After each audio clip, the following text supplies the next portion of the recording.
поїхав одразу в воєнкомат. От, ну, якби побачили мої дефекти, спитали, що це у мене. Я кажу, інсульт. Далі дежурки мене не пустили. Ну, я так не мог. Я вже звик, що ми добровольці, що ми навіть не маємо права на фотографію на Алеї Героїв. Нас же не існує, ми ж добровольці. І мене це влаштовує. Аби тільки подовше. У нас дивне якесь законодавство. Дітей можуть, а людину 60 плюс вже не можуть брати. Ми не пропонуємо брати пенсіонерів, там, всіх, у кого є бажання, можливість, здоров'я дозволяє, то вони візьмуть в ЗСУ. От таким чином, так у нас такий піонерський отряд і з'явився.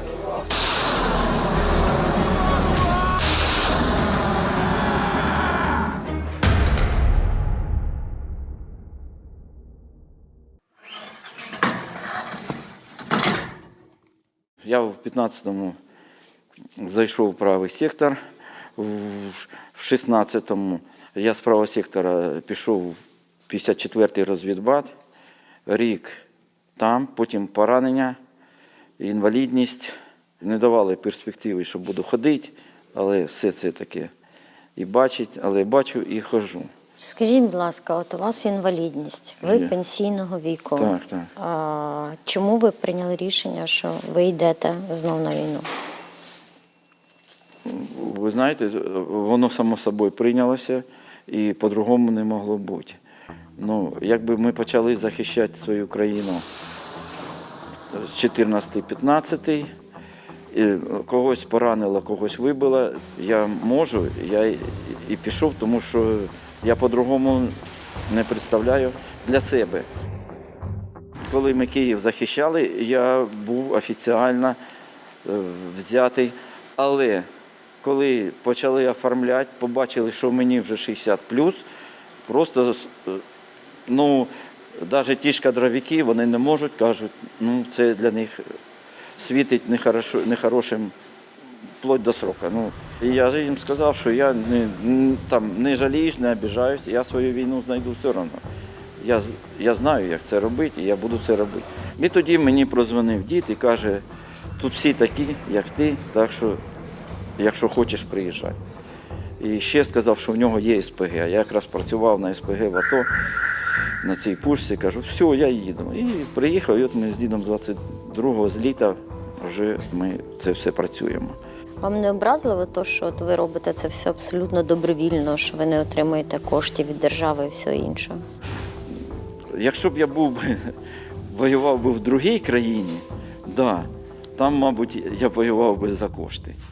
Але коли свій дім бережеш, тут вже ти його просто бережеш, тому що він твій. Тому що це моя країна, і я її мушу зберегти.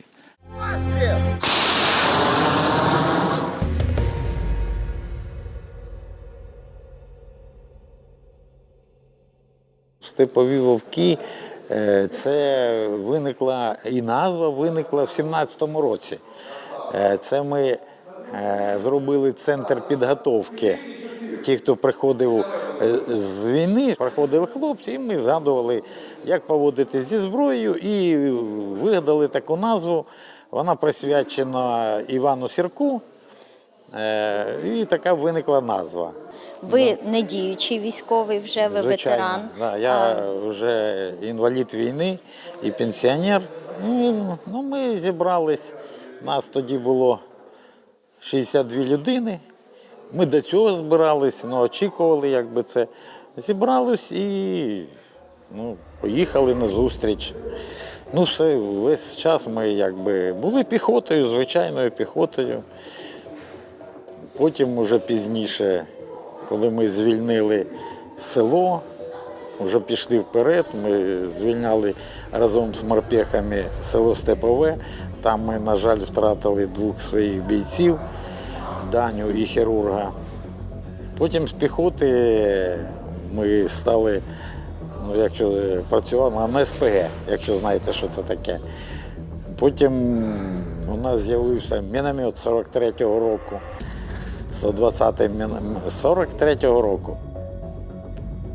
Це, я так розумію, було відібрано в росіян, Да, так? да. І працювали на ньому. В вашому підрозділі є, служать, так правильно сказати, служать пенсіонери, люди Звичайно. з інвалідністю. Скажіть, Так. будь ласка, чому виник саме такий формат?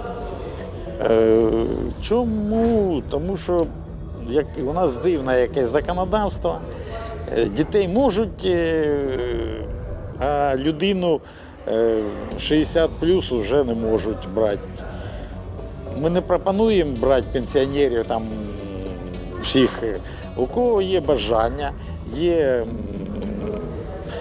будемо казати, можливість, здоров'я дозволяє. Його не візьмуть в ЗСУ, ну, якби. От таким чином, так у нас такий піонерський отряд і з'явився. То ми самі так себе називаємо. А чого піонери? Ну, не будемо же ми казати пенсіонери. Ми кажемо піонери.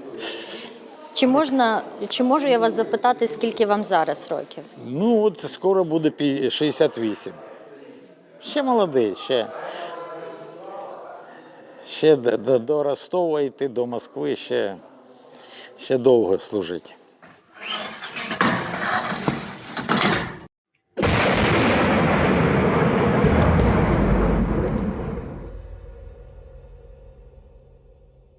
Довідалися, що в Лютіжі набирають батальйон, який вже прийнято рішення про створення, але його ще фактично не існує. Коли ми прийшли в батальйон, нас було всього 42 добровольці, які геть не отримували зарплату, і ми набирали. До мене, зокрема, вже назвали відділення саперів, потім взвод саперів. Я набирав тих, хто прийшов і сказав, я буду воювати.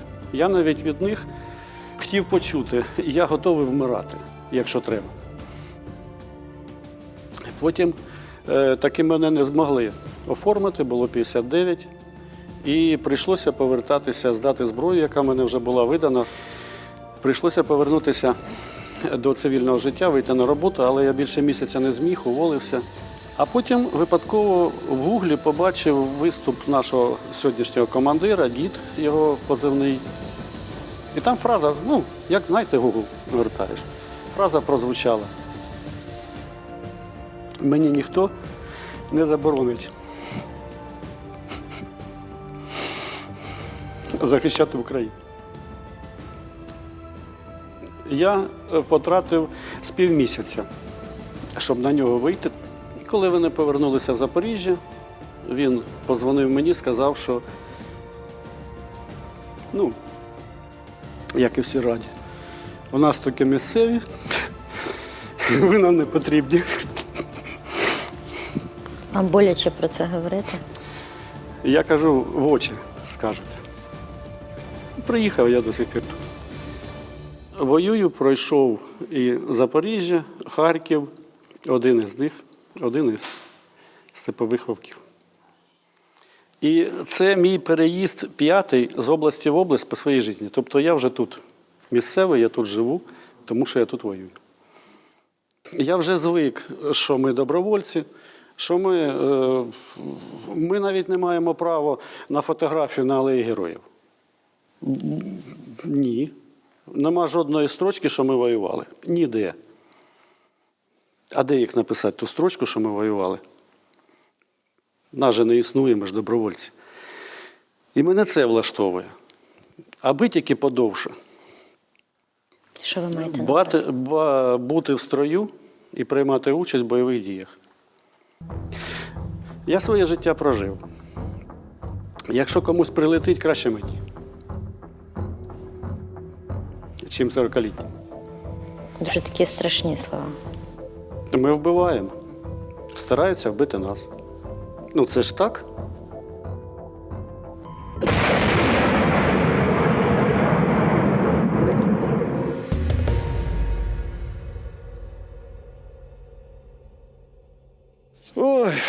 Господи, Боже, дай Бог здоров'ячка.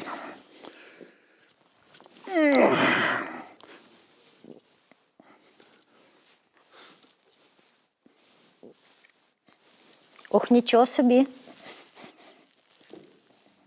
І що, кожен день займаєтесь? Ні, Ні? через день стараємося. Через І день? то опять-таки молодіж мене заводить, а я ж не можу задню дати. Я на другий день поїхав одразу в воєнкомат. От, ну, якби побачили мої дефекти, спитали, що це у мене. Я кажу, інсульт. Далі дежурки мене не пустили. Ну, я так не мог. Сказали, ми позвонимо. Ну, що ж таке? Коли позвонять, а воювати треба час зупиняти. От, оказалось, що у мене командир підрозділу Степової Волки, це мій кум. От. Тут немножко кумовство сработало своє. От.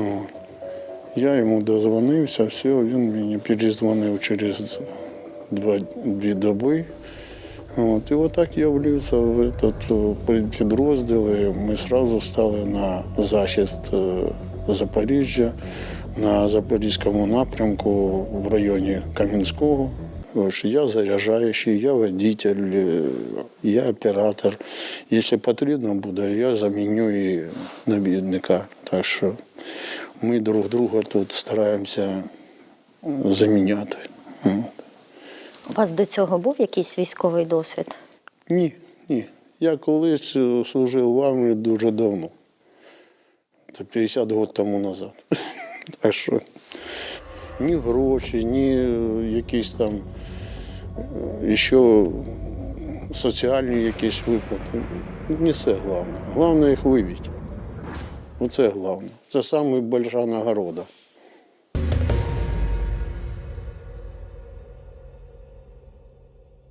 У мене списки якби залишились майже 530 людей, ну майже батальйон. Ну, багато хто пішов в ЗСУ, хто, звичайно, хто по мобілізації, хто так переводився. І тому ми залишили тих, кого точно не візьмуть, не в ЗСУ, не до Нацгвардії. Ми співпрацюємо з ЗСУ і виконуємо безпосередньо завдання, те, що дає нам керівництво напрямку. Ми були і на Херсонщині, і на Донеччині, і на Харківщині. Зараз от ми на Запорізькому напрямку, тому що більшість у нас мешканці Запоріжжя. Так, згідно Конституції, мені ніхто не може заборонити захищати державу. Ми ж це робимо тільки, будемо так казати, як нас іноді називають гастарбайтери. Ми працюємо за бика і за солярку. Так. І всі так на нашому напрямку знають, що за що ми працюємо. Чи багато роботи, якщо можна про це говорити? Так, Часто дуже вас- багато, дуже. Іноді по 6-8 годин без перерви. І стоїть дивізіон, і багато. Зараз це ви нас застали, бо у нас невеличкий передих. Це 3 дні. Сподіваємося, що з завтрашнього дня знову нас кудись покличуть.